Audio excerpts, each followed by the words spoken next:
លើដែលគួរយើងបានដើរកន្លងចង់អៀតពេកហើយចំ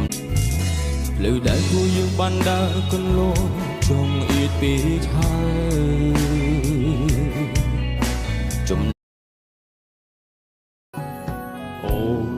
នឿយណាយហើយមែនទេទើបមាសមេអូនដាច់ចិត្តគ្មាន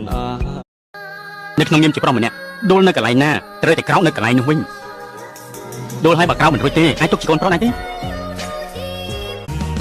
នៅក្បែរគេកុំភ្លេចលួចលឹកបងខ្លះផងទោះបីបេះដូងអូនបានអើយទៅ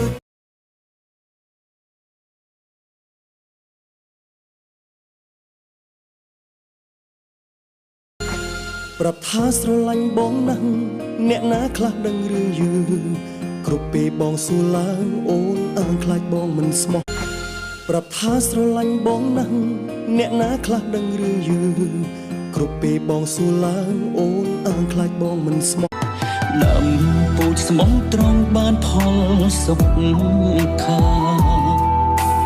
ដើមពូជសាវ៉ាមនុស្សដំបងធ្វើឲ្យបងស្រក់ទឹកភ្នែកក៏ជាមនុស្សដែលបងស្រឡាញ់ខ្លាំងក្រៃពេលនេះយើងបែកគ្នាអូនសប្បាយចិត្តណាស់មែនទេពេលនេះគ្មានបងក្បែរទុកខ្ញុំចោលសិនក៏បា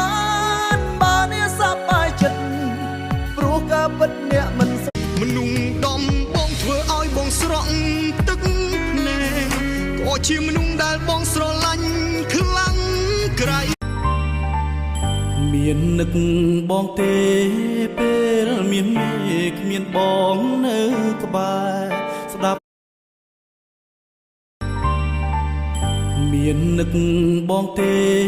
ពេលមានមេគ្មានបងនៅក្បែរស្ដាប់ឆ្លងកាត់រឿងរ៉ាវជីវិតកាន់តែច្រើន